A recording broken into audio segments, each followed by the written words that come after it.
Hello and welcome back to Two Peas in a Pod with your hosts, Aaron Herskovitz and Sam Liebens. Today, we're actually going to have a very special episode. We're going to be shaking the structure up a little bit too, because we're very excited to have our very first guest on the podcast, Rav Alex Israel. I won't yet reveal the topic. Thank you for having me. You're very welcome. It's a pleasure to It's a have pleasure. you here. So Rav Alex is also going to be, through his Torah source that he's going to share, is also going to be introducing the topic that we're going to be discussing today. Sam, would you like to introduce Rav Alex to all those out there? Well, it's my very great pleasure to introduce Rav Alex, and I'm really happy that he's our first to give him the honor of being our first guest on the show. Rav Alex is a world-renowned author, Tanakh teacher, lecturer. He teaches at Yeshivat Eretz HaTzvi and at Midrashat Lindenbaum. We were just talking before we hit record that Rav Alex records a daily podcast, which puts us to shame, a Tanakh podcast on the 929 series. And pretty soon he'll have finished every single chapter of Nevi'im and Ketuvim before he circles back to Torah. He's got two really wonderful books on Malachim, the Book of Kings, Kings 1 and Kings 2, with Magid Koren. The first one's called One Kings Torn in Two. The other is called Two Kings in a Whirlwind. They're highly recommended. And I'm making this longer than it should be, but I just wanted to say it's not just his many accomplishments in teaching and Torah and scholarship. He's also just a lovely and wonderful person who I've always felt a common kinship with, because we were both students of Rabbi Sacks. We were both very much formed in many ways. He was an influential figure in both of our formations. And more than that, Rav Alex, Rav Aaron, and myself all are Bogrim of Yeshivat Har Etzion, so we also have that in common. So welcome, Rav Alex. Thank you. Thank you. Thank you so much for having me on this podcast. I've listened to it many times and enjoyed the structure and enjoyed your wisdom. So thank you ever so much. I was just admitting to you before we recorded that I'm so glad you've enjoyed it, and I hope our listeners feel the same way. But, parenting in practice and parenting in theory and parenting in practice are two very different things.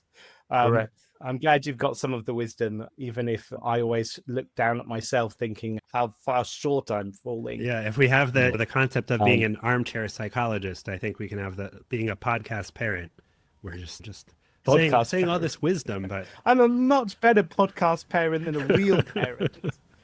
Anyway, Rav Alex, you have a piece of Torah to share with us. Yes, so when you invited me to the podcast, I thought, what can I say which is valuable about parenting? And I just read a very interesting piece by Rabbi Jonathan Sacks on Parsha. The spies are sent to the land of Israel, and they're asked to scout out the land.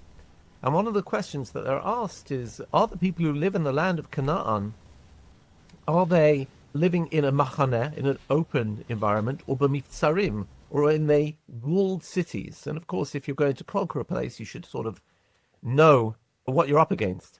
And Rashi makes a really interesting comment there, which Rabbi Sacks picks up on. He says, if they're living in open camps, then that means that they're really fierce, because they don't need fences, they don't need walls. But if they're living behind walls, then that shows that they're actually weak people, right? It's what we call in Ivrit hapuch al hapuch. It seems like it's upside down. You'd think if they're really fortified, then they're hard to capture. But if they're in open camps, they're going to be easy pickings. He says, no, actually, it's the opposite way round. Because when we build very high walls, that means that really we're weak and we need some outside protection. And when we have openness and we have an open field, that means that we're sort of confident, we're strong in our own right. And Rabbi Sacks picks this up and he says, weak people need high walls and strong people have openness. And he takes this to the area of our encounter with a wider society. He talks about Maimonides and the Rambam, who was very confident, l'kabel et ha'emes mimisha amra, to accept the truth from wherever it came. And we all have probably experienced the Rambam with his encounter with Neo-Greek philosophy. And he starts going through a whole bunch of different thinkers who were very excited to encounter, whether it was Rabbi Shimshon Raphael Hirsch or probably in our generation, the greatest of them all is Rabbi Sacks himself, who was a master, real polymath and a master of so many different areas of knowledge, and did so fearlessly, bringing his very deep inner faith to an encounter on a cultural level, on an intellectual level, in terms of lived experience with the world. And we all know that ever since the emancipation, I think the phrase that we always say was when somebody tore down the ghetto walls, it was the ultra-Orthodox who decided to build them up again. So they didn't want that exposure. And other communities have been in this open environment and lost their identity from a Jewish perspective. And all three of us probably see ourselves broadly in the modern Orthodox camp, which at some level has an encounter with a wider society and with wider culture.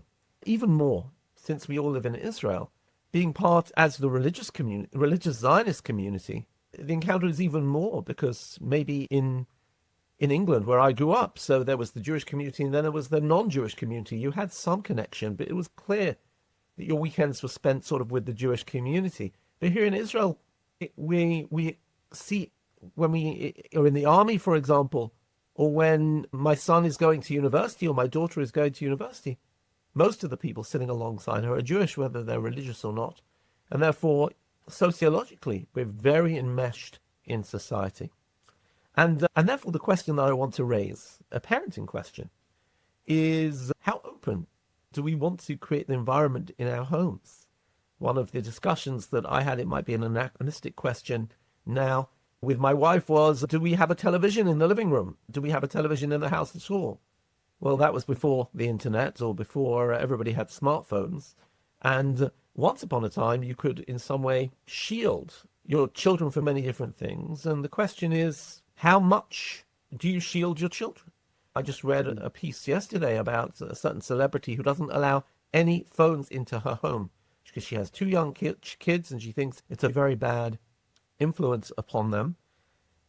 And we all know the different sides of this. On the one hand, we want to protect our kids, but how do we make sure there is all this phrase about the snowflake generation, safe spaces, and the coddling of the American mind, that if we protect people too much, then they won't know exactly how to have the resilience to be able to encounter different things which come their way, different challenges.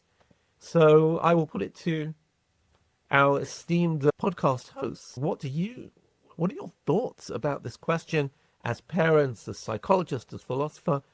By the way, sometimes we throw things on our children, but there are also questions about ourselves, even in terms of ourselves, right? What sort of exposure do we allow ourselves? What barriers have we made in our own lives? What do you think about this question? Maybe you disagree with Rabbi Sacks' assumption. Maybe you think that it's not true. Maybe we need high walls and we're stronger because of our high walls. I don't know whether we're all going to agree with Rabbi Sacks. Well, two things. One response I have to, do I agree with Rabbi Sacks, is I might be able to agree with him that strong people don't need tall walls, but I might think that I'm not that strong. Right? So I might think, yeah, he's right. And ideally, I should be the sort of person that doesn't need those walls, but I also have to know myself. But the other thing I wanted to point out is just because the way you turned the question around right at the end, what about for ourselves? I think so often when Aaron and I get talking about parenting issues on this parenting podcast, I come away with the realization that really to work on oneself as a parent is just to work on oneself. If we're going to get this balance right for our kids, we have to get this balance right for ourselves first, and to showcase it to our children. I remember being quite shocked by Rav Moshe Lichtenstein, kind of poo-pooing the notion of an internet like protection. You can get these kind of like kosher internet yeah. And he was quite dismissive of it for kind of these Sacksian reasons. And he was like, if you can't trust yourself with this technology, how could you trust your children with this technology? You've got to showcase to your children kind of maturity around what you allow yourself to see, and thereby teach your children. And I was a bit shocked because maybe I just don't feel quite as strong as Rav Moshe does. What do you think? I mean, I think it's Aaron? an interesting question. I didn't think about it until I heard you, Rav Alex. You'd mentioned this source that you wanted to share before, but I didn't think about it until you shared Mm. it. And I think this connects also to a little bit of what Sam is answering and asking in terms of how much the idea of the walls around the cities, how much is that a siman versus siba, which I don't know the best English. So how much is it a sign of the current reality of where we're at, or how much is it going to cause something else? But there's probably a better English phrase, right? Yeah, how much is it a symptom and how much is it a cause, perhaps? But there's not like Cause and an effect. alliterative like siman siba. It's just so great. Okay, fine. Bad, lovely. Right. In other words, that is it that you see a city that doesn't have walls and it's a sign that this person is strong and confident in themselves? Or is it that I'm going to tear down the walls in order to strengthen myself? In other words, that in order to be strong and to be confident and show like what it's also a question of what comes first. In other words, is it that once I've built myself up to a place that I can trust myself and I've done all the correct military exercises so that I could tear down the wall? Or is it that I need to remove sort of that safety net so that I can really train? Mm. And I think that question of internet filters is also really instructive in that sense, because we do on the one hand have this idea that guarding helps. In other words, if I want to make sure to do the thing that I want to follow my ideals in general, but the concept of shmirah exists, right, in terms of the prohibition of being secluded with members of the opposite gender, right? In other words, that there are certain situations where it's perhaps helpful to have a safety net, have some type of backup as well. So I don't think it's such a clear-cut decision one way or the other.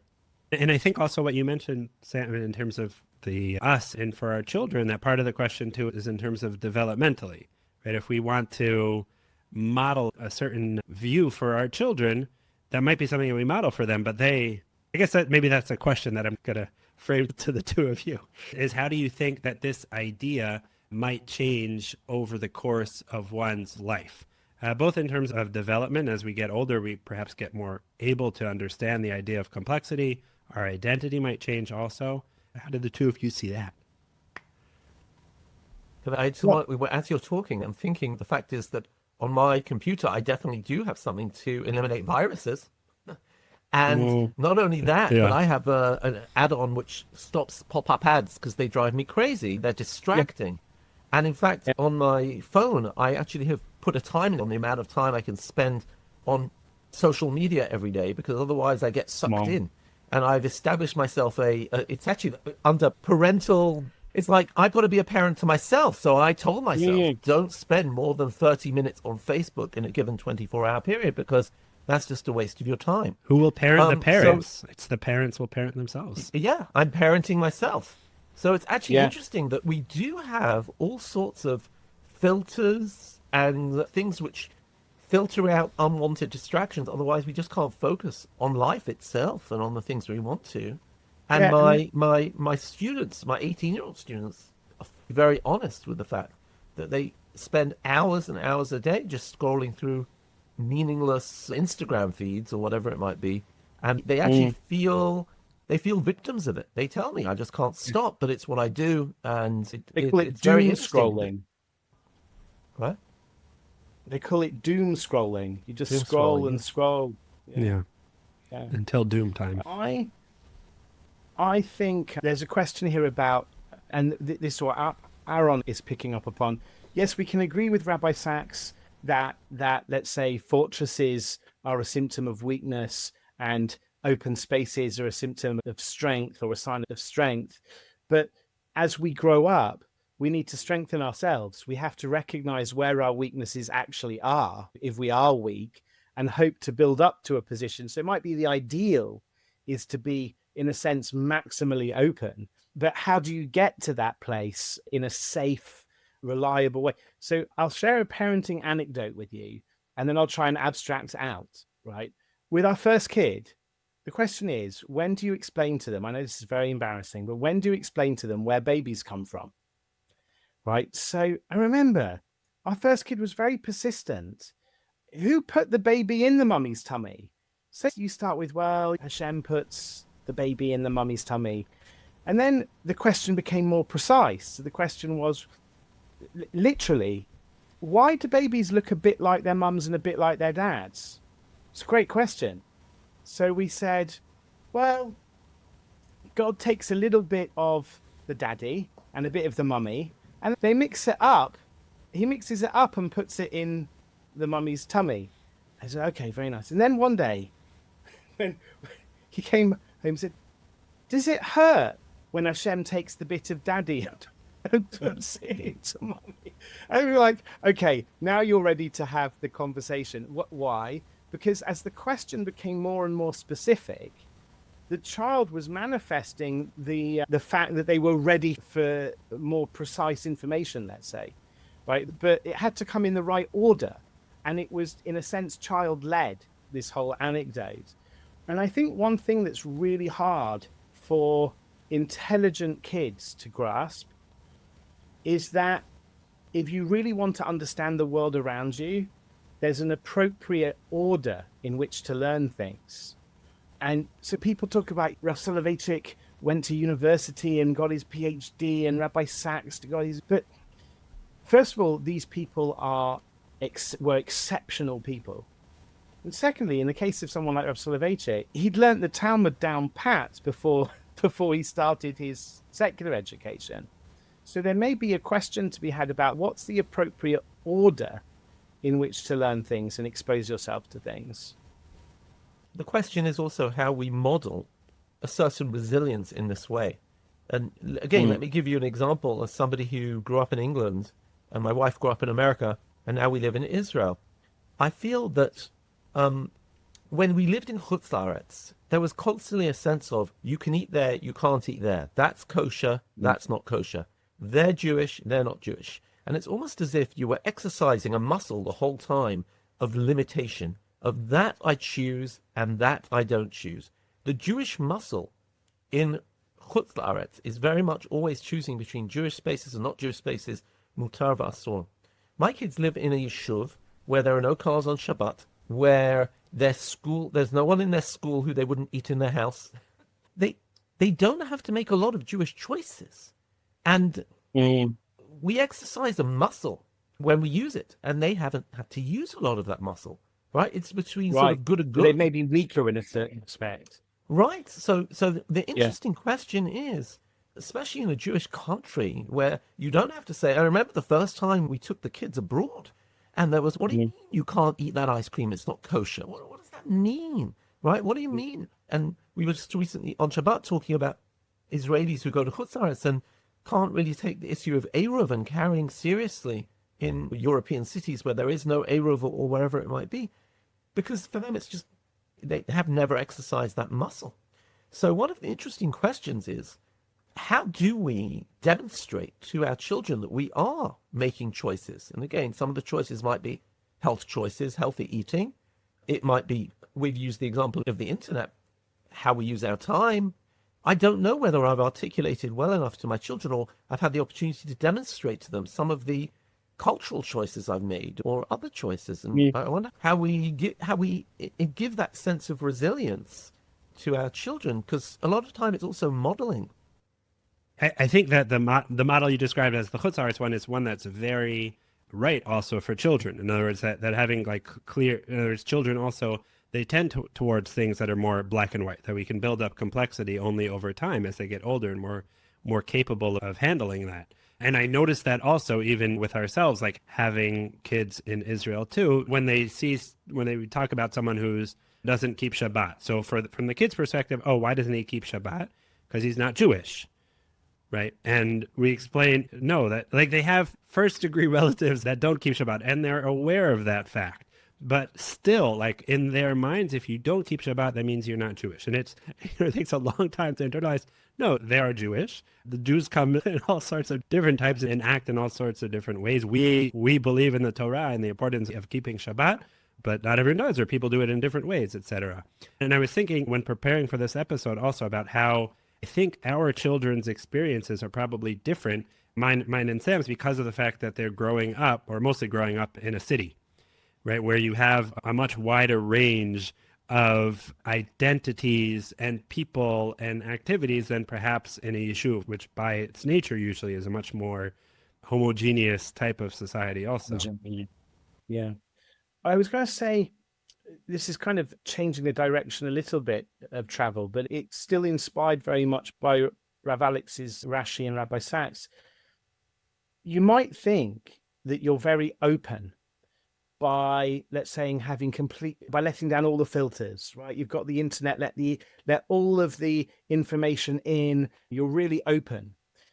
But the internet itself as a kind of information highway it's not evenly paved, so to speak. And what I mean by that is social media and other phenomena online have algorithms that end up showing you the things it thinks you want to see. So you can very easily end up down these kind of what they call rabbit holes. Yeah. Right. And we've seen this because my kids are slightly older than yours, Aaron. Some of my kids are, and Rav Alex's kids older than both of ours. Had different policies with our 3 different children as I think we have matured and started to understand the technology better. But with our first child, the internet was their playground, but they didn't end up, I think, getting a balanced perspective on current affairs and fashion and the world and whatever it might be. Why? Because the way the internet is structured meant they ended up in very particular echo chambers. So even if we want to be open, the world kind of conspires against us, kind of shoving us into echo chambers and wormholes and rabbit holes where we end up getting quite skewed pictures of the world, I think. So you say, well, we'll take down the walls and be open. It doesn't work like that. I think you actually have to be quite intentional about curating the information that you expose yourself to if you want to be truly open-minded. Yeah, and I think that part of the question also is when we're talking about being open-minded, like open-minded to what too? Or is it that when we're talking about being open to other culture, does that mean we're encouraging people to read Shakespeare or Bialik or Rachel HaMishoreret, or is it that like reading trashy romance novels? Or when we talk about opening to wider culture and music, right? Are they listening to Beethoven, Mozart, or I actually Googled what are the kids listening to nowadays because I'm a little bit removed. But so are they listening to, I don't know, so the names I found were Sabrina Carpenter and Noah Kirel. I don't know if those are popular. But in other words, there's a whole wide range of culture. So I think, Sam, what you're talking about also is that there is, even within the more popular culture, there's also going to be a hyper focus. But I think even before that, right, on Facebook, most people aren't getting into deep philosophical debates about which philosopher they prefer. It's very superficial type of culture there. Lowbrow. Yeah. Yeah. What's the danger that we're really worrying about? That they won't tell, when we talk about, okay, we're worried. So let's say they are a fan of Noah Kirel and they do all the dance steps and everything else. In other words, are we just worried that, we'd like them to grow up in a religious environment or whatever, where, and obviously there are kids who get involved in very dark places. I know this is sort of a very obvious question, but maybe we should articulate I think there's a whole list of potential worries. Yes, I do think one of them is about, ideally you would love to raise your children to share in your values, to cherish Shabbat and Kedusha and learning. But on the other end, there's stuff about positive body image, right? That you don't necessarily want your children to kind of get negative messages about body image, things around sexuality and relationships, that you don't need to be religious to value these, having a healthy attitude or a healthy approach to these things that the internet can sometimes skew for children. So I think there's a whole smorgasbord of concerns we could raise. And even in things that aren't just in terms of mental health. I know my grandfather, who was not Orthodox, but he was very strict with my mother and her sisters that they can't watch certain TV shows because they're silly. They're foolishness. He said, like, why do you want that to be the main part of your life? You should be focusing on things that are important, things that have values behind them. Okay, you need to decompress a little bit, take it easy, but still there's a boundary beyond which it's just, why are you doing this? No. Yeah. He didn't use that word, but yeah. And I think in terms of Rav Alex, like your question, I also think about, without knowing a lot about your background in terms of having grown up, but I know for myself and Sam, I feel like that we grew up in I guess you did mention this before, having grown up in places where you are more exposed to the wider culture, and then go through, even if it's not like this religious revolution where become, oh mamash, like choser b'tshuva, like your life is completely 100% different from the way you grew up, still that our choices lead us to developing a certain lifestyle for ourselves and then for our families. And then we've sort of gotten to this point where, okay, we become clear about what our values are, what type of world we want to live in, what type of culture we want for ourselves and our family. But then almost by definition, then I know for myself, let's say, so I grew up, it was a normal thing to watch TV every night, right? All the American shows from the 90s are part of when I grew up. But if my 13-year-old would want to watch Friends, I'd be like, no, I don't. It would trigger me. I wouldn't know almost at first like how to respond. But it's a part of my own upbringing, and it got me to where I am in a certain way. But it's because of the fact that I made decisions later on. So I think that's also part of, sometimes it's motivated by fear, right? In other words, that if I made certain decisions in order to have my own life and my family's life be a certain way, so I want that trajectory to continue, right? I don't want backsliding to, I already made the decisions, right? What sorts of things should we be doing? So I think part of it is fear. But I do think that part of it is also in terms of a clear values decision that we make too. I don't know if there's an easy answer. Yeah, I think Rav Alex's question is basically, okay, guys, what are you scared of here? And so I think that is a legitimate. I think that's a legitimate question. And I think what we need to try and do, I suppose, is to separate out where our fears begin and end, and where our kind of legitimate pedagogic opinions begin and end. And if we can separate them out, that might be healthy. It's so interesting. As you're talking, you got me thinking about the fact that when I was 11, I had to move to, in England, you have primary school and then secondary school. England, secondary school is like Harry Potter, it's 7 years. And that's the way I can explain it to non-English people. Thank you. So at 11, you have to choose a school. And my parents wanted me to go to a very proper English school, which wasn't a Jewish school. I'd been in a very Orthodox primary school, and I went for the exam to try and get into the school, and I was in this large exam hall where there were only 3 boys with kippot, and I felt like I stuck out like a sore thumb, and I came back after the exam. I did actually get into the school. It would have cost my parents a lot more than where I eventually went, but I said, Mummy, please, I don't want to go to that school. I want to go with my friends, Jewish school. And I just felt I obviously didn't feel ready for the encounter with the wider world. And I begged them that I should go to the Jewish school. It was actually where my father had been. And my father had sworn he would never send a son to that school. In the end, he just joined the board and decided to help shape the school. But what's really interesting is that when it comes to my kids' education, for example, there's a discussion in the religious Zionist world. Do you send the class in a religious school to a Gesher seminar, which is Datiyim and Chilonim together? Now, the schools I sent my children to actually did. They went for a 3-day seminar with Chiloni schools to encounter at age 15, and they went with preparation and with discussions after. But increasingly in the Dati Leumi world, in the religious Zionist world, schools are not sending their students. They feel it's too dangerous, right? And one of the questions which I'm also wondering about is, Aaron, you're talking about what we watched when we were teenagers, and not everything that we watched was meaningful or clean or whatever it was. But I guess, what's the phrase in the Gemara? I can't remember the exact language. Sometimes when you stumble on something, you learn from it. And we've learned from our mistakes. We've learned from things that I know that, for example, my parents gave me a budget from age 14. If I decided to spend it all on chocolate, and not take the bus, that was my business. If I used it for the bus, then I wouldn't have money for chocolate. But my parents wanted to give me a sense of fiscal responsibility. They wanted to teach it to me. So I had my money, and that was my money, and I did whatever I want with it, right?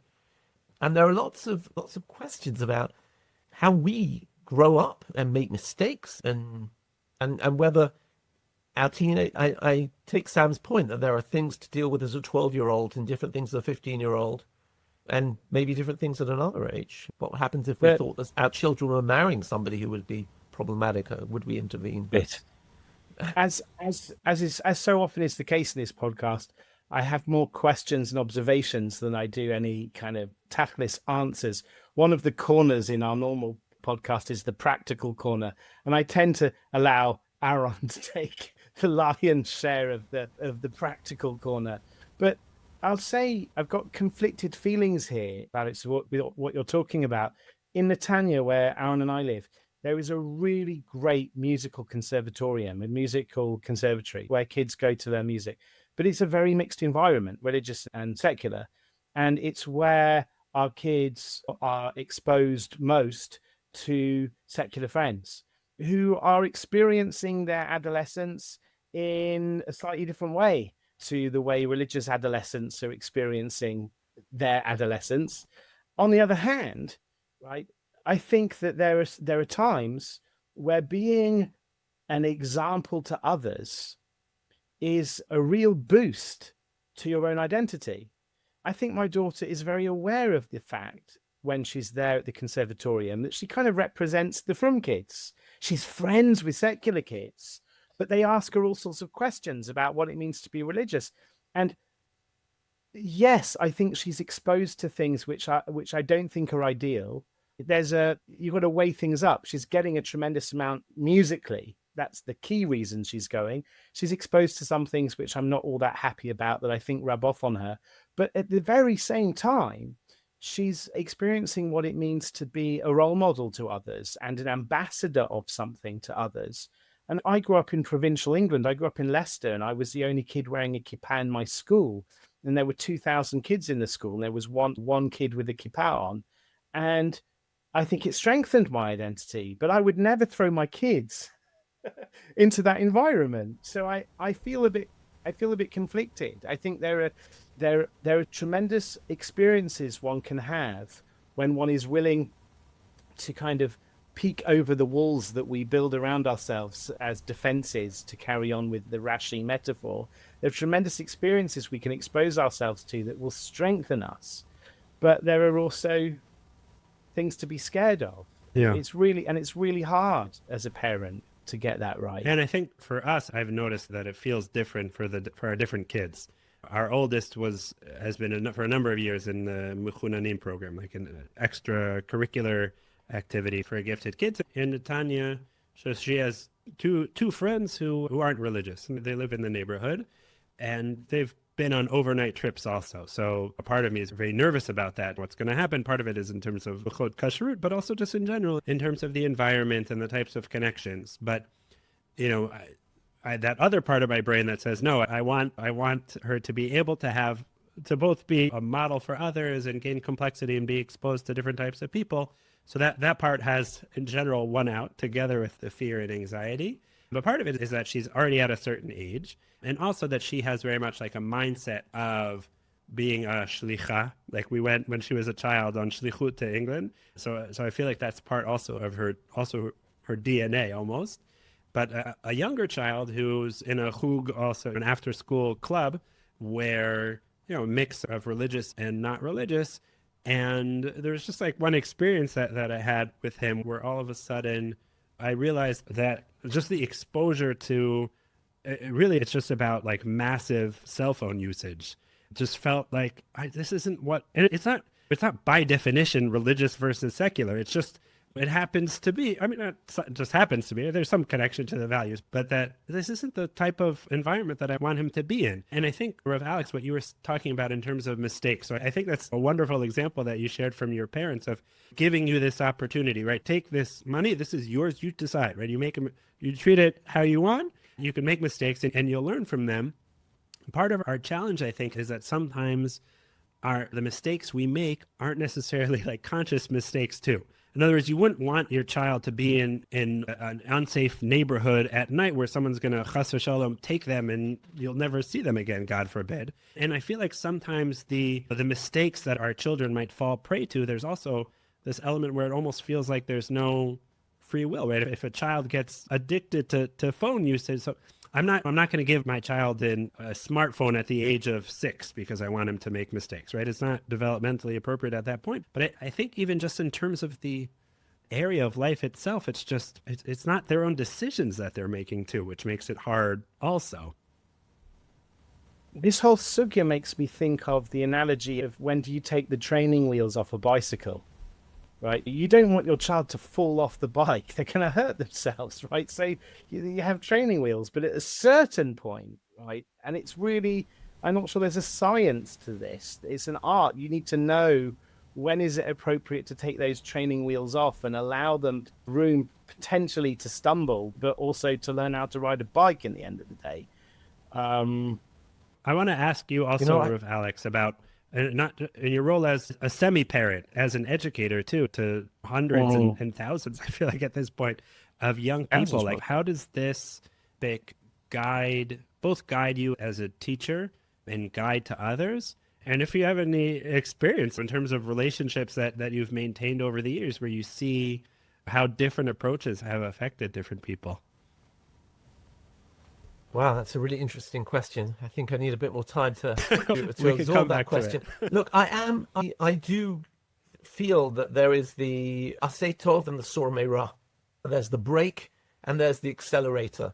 And so, for example, when my students are going to university, I'm always very careful.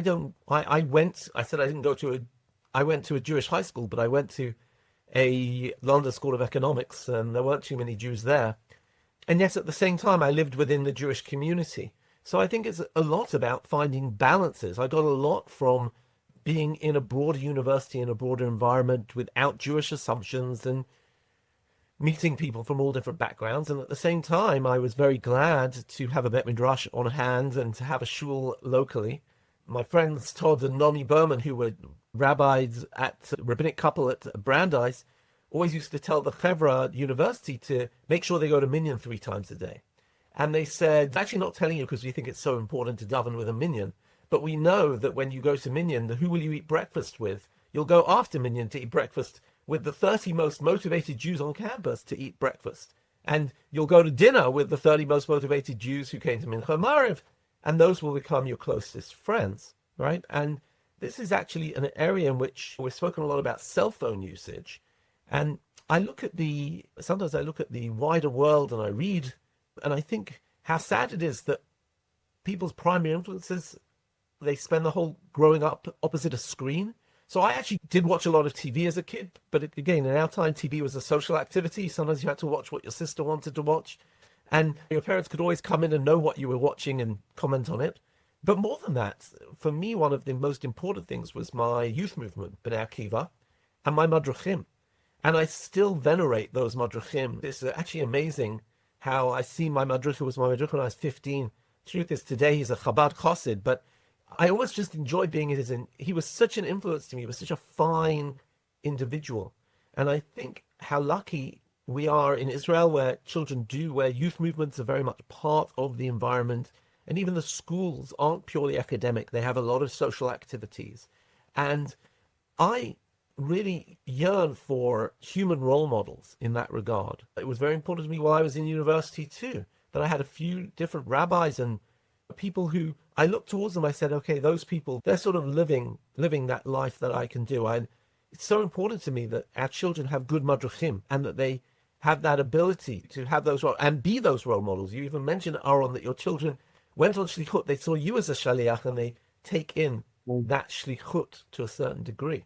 I'm so glad you said that, Alex, that you brought into this conversation the notion of role models, because now you've said it, it makes perfect sense. I mean, as modern Orthodox Jews, we're trying to get this balance between worldly wisdom and Torah and worldliness and our service of Kodesh Baruch Hu. And we do this with role models in mind, right? We knew Rav Aaron Lichtenstein and we knew Rabbi Sacks, and some of us knew, or we knew the students of Rav Soloveitchik, and they're role models to us. But also more immediately, like you said, in youth movements, I think that if we can provide our children with healthy role models who aren't just their parents, and perhaps for some reason, you're so right about B'nai Akiva Madrachim. For some reason, when you're like 11 or 12, 17 or 18-year-olds, they're like much cooler than any adult could ever be, right? So they're just amazing. So to have madrachim in youth movements, I really agree that a huge amount of our education comes through having role models and then as we take the training wheels off the bicycle and we put our children into perhaps more challenging situations, calling upon them to be role models to others. I think that I'll just add something yeah. I'll just add something that I sometimes found as an ole. I obviously, as any teenager, there were probably bits of my life where I thought my parents didn't know anything, and what the heck do they know? And now, of course, I've turned around and realized how much they influenced me and impacted me. But I certainly did feel that as an ole, there were moments when my children actually even articulated it, and they'd say, well, you say this because you come from England, and England's very formal, but we're in Israel now. And it was actually difficult for them to see. They were looking to become more Israeli. They grew up in a house where we spoke English in the house, and they were looking to become a true blue Israeli, blue and white. And sometimes it was actually even more important for them, their friends and their peer group and their role models, because they were looking for an Israeli model of something that they saw. Now, again, nobody has a pure model of anything, but it's also interesting to me, how much do we serve as role models in terms of what we do, and how much do they look outside for that? But I would certainly recommend they do that in the real world, much less than on the screens. It's terrifying to think that people would look at role models as Noah Kirill as a role model, or whoever it might be. None of those people are particularly good role models. You want face-to-face, real human interaction with your role models. Yes, ideally. Yeah. I think one thing I would seek to do better if I could parent again is, and this is also being an Oleh, and Aaron and I did an episode on being parents as Olim, but the Judaism we grew up with was slightly different. It was a diasporic type of Judaism, and it's slightly different to the Judaism that the kids were exposed to in school. And that created, I think, for our kids, some of our kids more than others, kind of dissonance that they didn't always find easy to navigate. So when I'm talking about taking the training wheels off, we want our children as adults to be able to navigate dissonance, to be able to, as you did at the London School of Economics, to be a religious Jew in a non-religious environment, but proudly represent yourself and your identity. I think we're living in an age, and we're parenting in an age where you can be so bombarded with information. And I think we need to try and understand better, when are our kids able to kind of cope with the sorts of dissonance that I think I too quickly thrust my children into by taking them from America, where we were living for a few years, and thrusting them into the Dati Leumi school system here in Israel. When do you do that? When is too soon to expose your kids to things which are really different to what they get from home? And when is too late? I'm asking you guys, because the you're age more of practical 7. people. The age of 7 is the cutoff for all issues and across all children, definitely. Thanks, Aaron. I just needed something clear like that. Yeah. So your kids are past the cutoff age already. Yeah, it's too I late. know. Whatever you've done is one day I'll be a grandparent. You can tell them what to do then. Doing it all wrong. Alex, have you got grandchildren? Yes, we have 3 grandchildren. I thought so. I always tell whenever my children give these intonations that they disagree with our parenting, I'm like saying, we're going to sit there and watch you guys, and it'll be interesting. We'll sit and laugh. So far, we're very proud. They're doing very well. I feel like that's a big challenge. When we've talked about having an episode once about grandparenting, but I feel like what you've said to Rav Alex, to your kids, is I sometimes flip it on its head when the kids are upset about some opinion or rule or whatever. You are more than welcome to make your own decisions when you become parents. And I'm sure that, maybe like you're saying also, I'm sure your kids will have what to say about it also. We're making horrible mistakes and you'll fix them all, I'm sure. Well, look, a running theme of this conversation has been, when do we allow our children into environments where they may stumble? When do we allow our children to make mistakes, right? And as a grandparent, I think you probably quite often have to allow your children to do things that walk into the same mistakes that you did. And I think my parents and parents-in-law didn't find that tremendously easy, just watching us making mistakes that they knew about, falling into pitfalls that they knew about. I'd like to just maybe just share a story that this conversation just made me think about, because and maybe we haven't spoken enough about the tools to help children navigate. So I remember a story. I must have been about 17 years old, and it was when we were like becoming a bit more adventurous. People were starting to drive, and of course Saturday nights, it's usher to stay at home. You've got to go out with your friends, and my friends were busy organizing where we were going to go out, and I was getting dressed, and my mother called up the upstairs and said, "Are you going out?" And I said, "Sure." She says, "Where are you going?" And I said to her, "I don't know. My friends told me they're going to this like nightclub. It's called whatever it's called." And my mother I remember I was standing at the top of the stairs. She was standing at the bottom, and she looked at me. She says, "Do you really want to go?" And I really didn't want to go. It was an environment that I really felt uncomfortable with. I knew there'd be drink there and there'd be mixed dancing there, and it wasn't comfortable for me. And she just asked that question, "Do you really want to go?"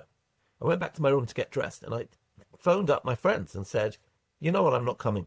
Which is breaking a cardinal rule as a teenager, not to go out with your friends and not to go out on Motzei Shabbat.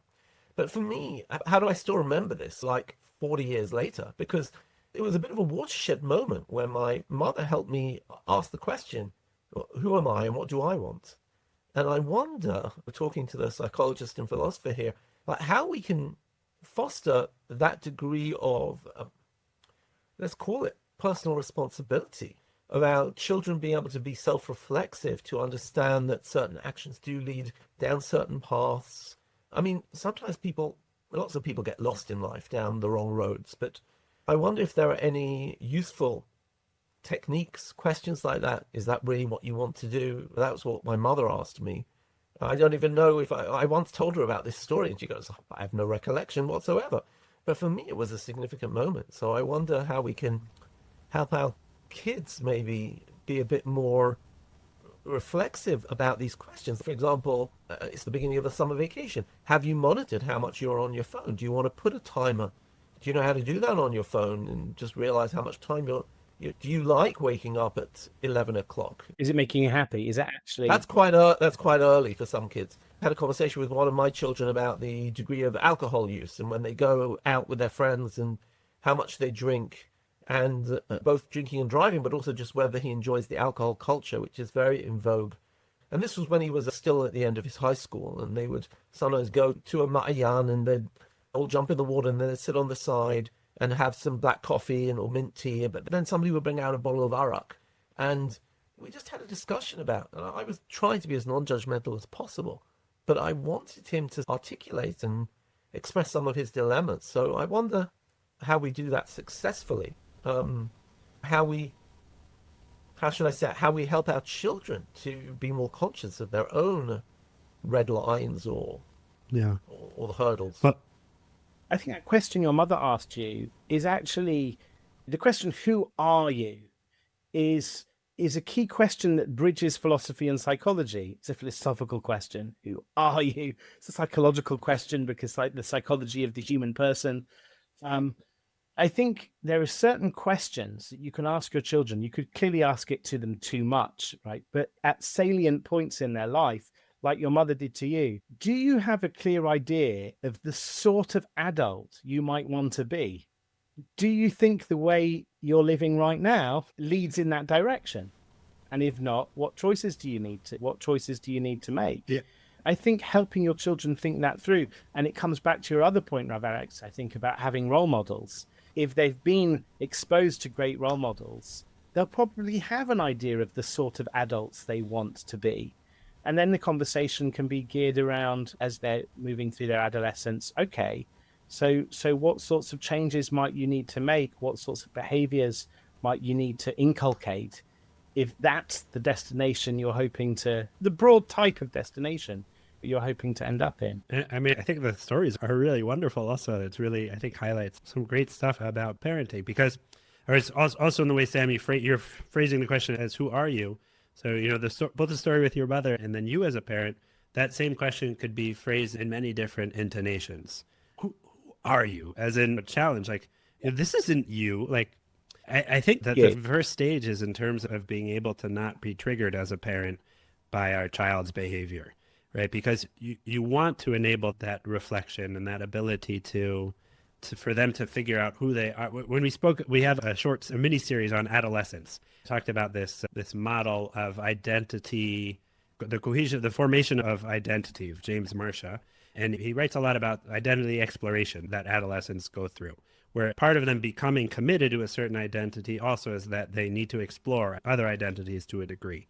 And that's what you're talking about, is being able to almost hold up a mirror at points and have them not to hold up the mirror and point and say, look at yourself, you're a mess, you're doing things that I don't believe in, that you don't believe in.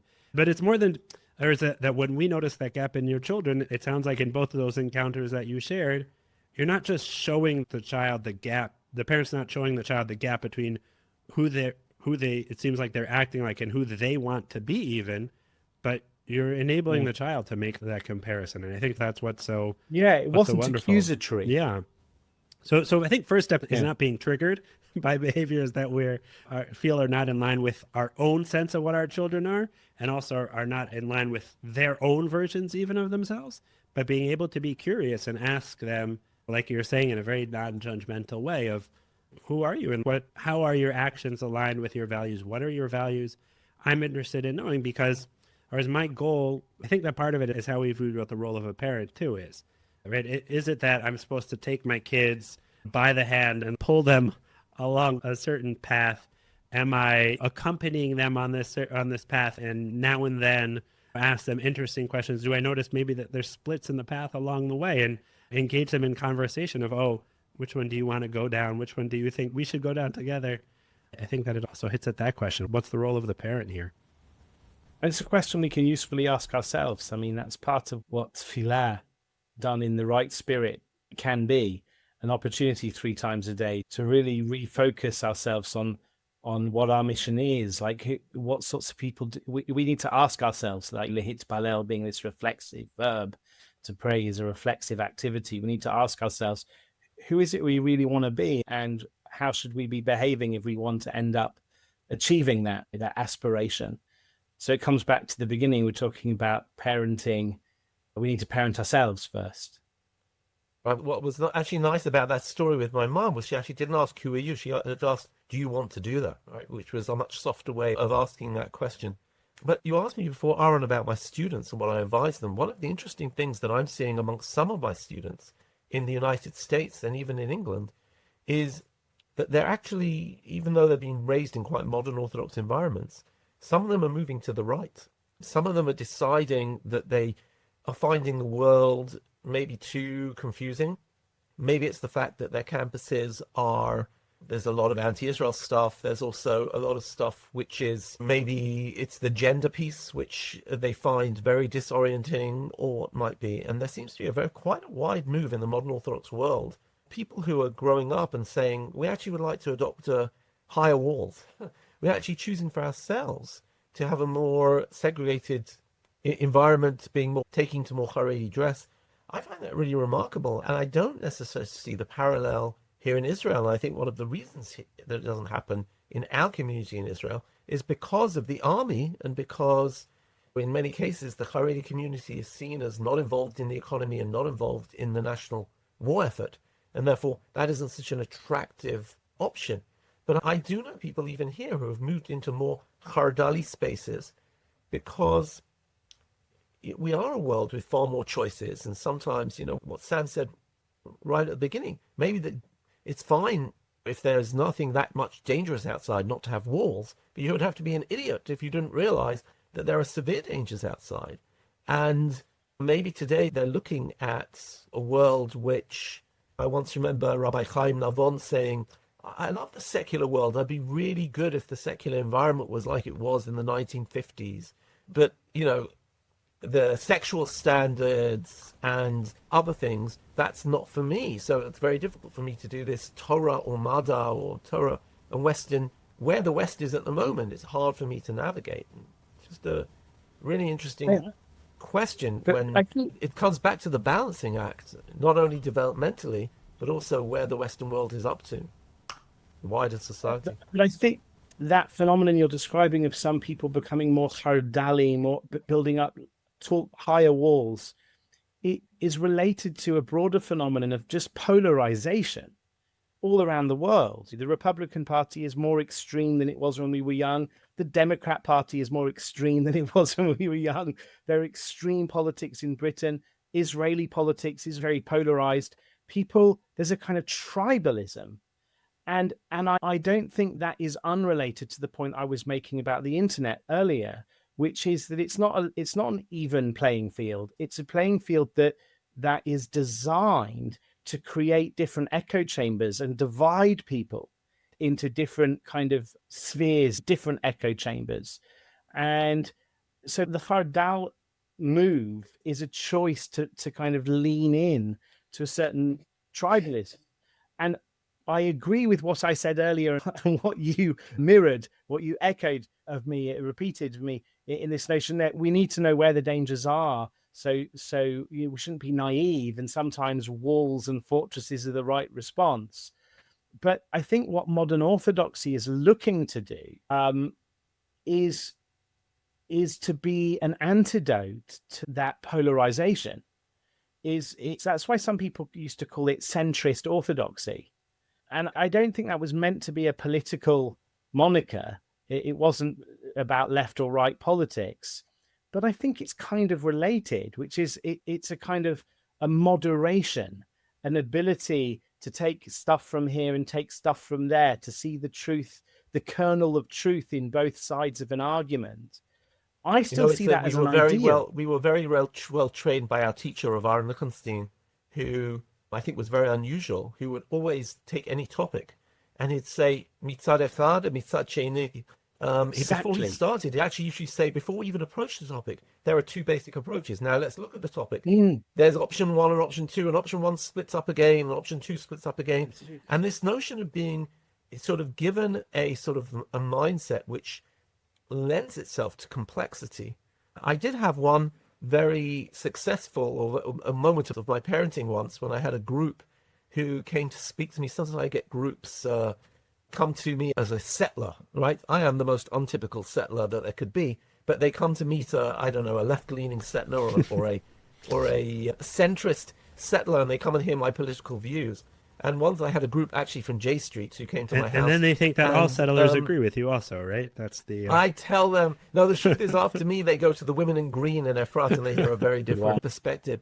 But my daughter sat in, and I said to my daughter, Mayan, why are you sitting in on this? You know what I think. And she goes, actually, Abba, I actually do not know what you think, because everything that comes up at the table, whenever we're talking about something, you always say, well, but maybe you could look at it a different way. And I'm actually not quite sure what you think. And I was like, I did something right. Yeah. To be able to open other avenues and to be able to always argue the other side. And to take this right back to Rabbi Sacks, I think that fundamentally that was why he was able to live with his walls so low, why he was able to be so open to the world, and Rav Aaron too, because they were able to see the kernel of truth in two sides of a debate. That makes the world a much less threatening place. It's not us versus them all the time. It's a little bit more subtle than that, a little bit more complicated than that. And I would say, if, as you did with your daughter there, if you are able to role model to your children what it means to be able to live in the face of complexity, to be able to see two sides of an argument, to train your mind in that way, then perhaps we will have raised children who won't need to live behind fortresses. I'll share one more quote that it's not a Rav Lichtenstein quote, but I heard him say it at this conversation we've been having triggered memories of, I think, a panel discussion they had once on a Friday night in yeshiva about openness to general culture. And Rav Lichtenstein quoted the phrase that you need to make sure to not be so open-minded that your brain falls out, which is also important. But or is it that even someone who is so interested in complexity and educating that way and living life also in that way was also, both in his personal life and educational philosophy, that there were also clear boundaries too at a certain point, right? That there were certain things like, no. Yeah. Even if I could understand, right, both sides and explain the other side, still, it's clear that our path or my path is going to be one of those two paths. Aaron, as a parent, I think there's people talking in parenting that sometimes that we should not do, but sometimes modern parents have a tendency to want to be their children's friend, and that it's very difficult for us to sometimes just put down red lines and say, you're not doing that. What do you think about that? Like from I don't know, from a psychologist's perspective, when is the time to maybe say, no, you're not going here? Or is there a time to, you're talking about, Yeah. you need to sometimes establish that beyond the pale. Right. I mean, there are definitely different models of parenting, and I think that they're affected both by people's values and their own personalities and their own upbringing too, about how, just in general, even how much of a close relationship parents want to have with their kids or think that parents should have with their children. And I don't think that there's one right model in terms of that. I'll mention one approach that I think is instructive, because I think it's also related to our discussion about openness. There's this psychologist named Ross Greene who has, I think it's called the collaborative problem solving, I think is what he calls it, where he has a book called The Explosive Child. It focuses more on children dealing with ADHD and behavioral issues, but it encompasses other issues as well, where he suggests dividing children's behavior into 3 baskets. I don't remember which one is which, but one basket is behavior, all problematic behaviors, right? Behaviors that a parent is not happy about. So one basket is just things that we're not happy about, but there's nothing we can do about it, right? Either it's not the right time or it's not up to us, right? It's not our decision. The other basket on the other extreme is behaviors where there's a red line, where we are going to ensure that this behavior does not happen no matter what, right? Even if we need to use physical boundaries. For example, running into the street.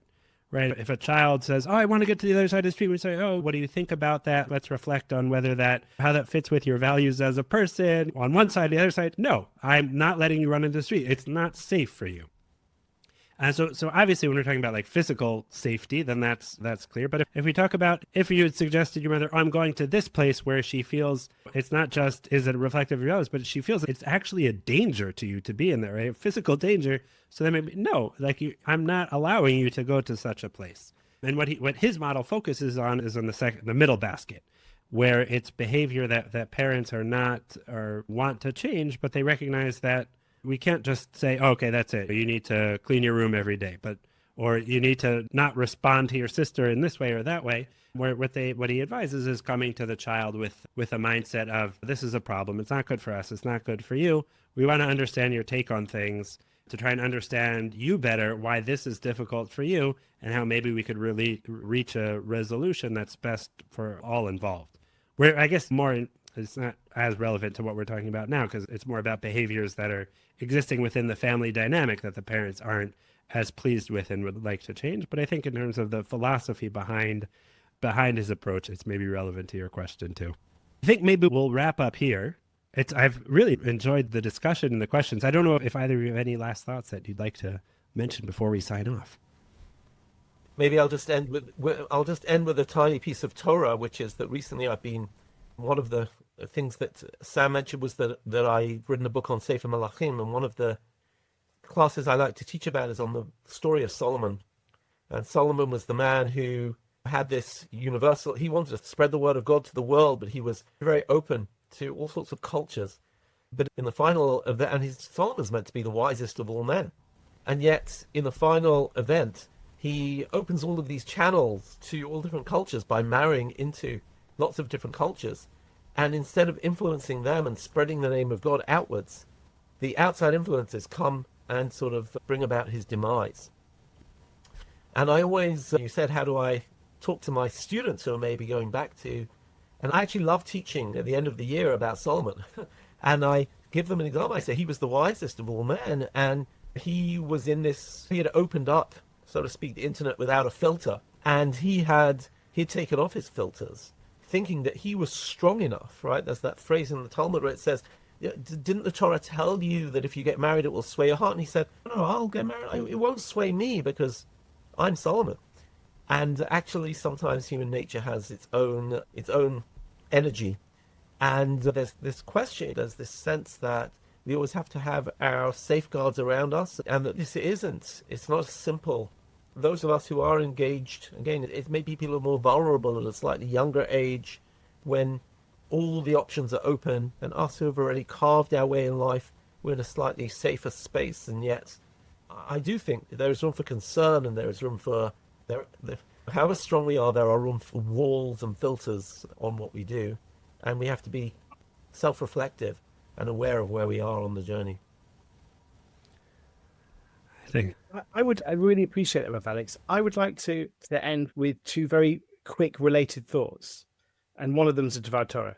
The first related thought is, when I was in the Gush, I was already a PhD in philosophy, and the rabbis would very often send me kids in the yeshiva who had kind of crises of faith, philosophical problems. And what I came to realize, and it's related to the question that I'm often asked as a religious philosopher, should you really be learning philosophy if you're religious? Isn't it dangerous to learn philosophy? Couldn't it lead to the corruption of faith? And what I came to realize is some people have this emunah pushta, that's just this kind of simple faith in God. There's almost childlike, and they can be tremendously intelligent. And however much philosophy they learn, it's not going to shake their emunah, because their emunah kind of is primary. It comes from their kishkas. There were other kids who I was really scared of them going to Ivy League colleges and learning philosophy, because I felt their entire faith was built upon their intellect alone, just upon their intellect. And they'd go and be exposed to atheistic arguments, and they wouldn't have good answers, and it would all collapse. So if you've got a kind of pre-intellectual religious sensibility, then you can filter in the intellect, and it can become very philosophically sophisticated, as it was in Rav Aaron, as it was in Rav Soloveitchik, as it was in Rabbi Sacks. But if it's all built on intellect, I think it can easily collapse. Philosophical kind of being exposed to philosophy before you've built on the emotional side of your religiosity could be. The second thing I wanted to say is about culture wars. There's this phrase in the Mishnah, Talmidei Chachamim Marbim Shalom Ba'olam, that rabbinic sages, they multiply peace in the world, they make peace in the world. What does that mean? If you walk into a Bet Midrash, they're all screaming at each other and fighting with one another. What does it mean, Marbim Shalom Ba'olam? Well, relatively recently, a couple of years ago, a big kind of culture war figure, a blogger, a kind of online figure, criticized modern Orthodox rabbis for not engaging more vigorously in the culture wars. You've got to take a side. You've got to stand up against this and against that and against this. And I thought, how sad Rabbi Sacks isn't here. Because if Rabbi Sacks was here, I think he would say what Talmidei Chachamim would do when faced with culture wars would be not to pour oil on the flames of one side or the other, but to try and listen deeply to both sides and try and figure out what the kernel of truth on both sides is. How can you love and kind of build a relationship across these boundaries? I think both of these stories are related to the conversation we've had, but I'm not sure exactly how to wrap it all up and put a bow on it. So I'll just end there. I think maybe we could do a summary at another point, but I think that maybe just a short recap of what we've talked about now is in terms of, from a value standpoint, wanting to have a certain level of openness. And I think also from an emotional and spiritual sense of health also, that being openness can be an ideal. We raised some of the challenges that are connected to that sense of openness, that perhaps it can trigger certain fears of exposure to undue influences, either to other life paths that our children might take, or to ones that they might fall into without even thinking. And I think then along the way, we came up with a lot of practical ideas for how to try and help navigate that, in terms of the role of parents, of being able to ask our children, do you want to go there, right? To, with openness and curiosity, try and help them reflect on their lives, who they are, what their choices are like. So to be there as a guide for Providing them with role models. Yeah, exposing them already from a young age to role models, positive role models in real life, not just online or watching videos of Rebbeim or having Gedolim pictures, but actually having relationships with them. And I think also educating towards complexity was also something that really stood out. And above all, I think we don't... That was my point about Malbim Shalom Ba'olam, is that Talmidei Chachamim are able to see complexity, and that actually leads to a more peaceful life. Yeah. And I think that the parent-child relationship is also so key. We've spoken more than once about how so many different really fundamental issues can either be exacerbated or mitigated by a strong relationship. And often sometimes issues that seem to come up at their heart, there sometimes can be connected to that supportive relationship between parent and child. So really appreciate having you on the show, Rav Alex, and thank you so much for making the time. I'm going to go off now and do some parenting. Thank you ever so much, and b'hatzlacha. Toda. Thank you. Thank you.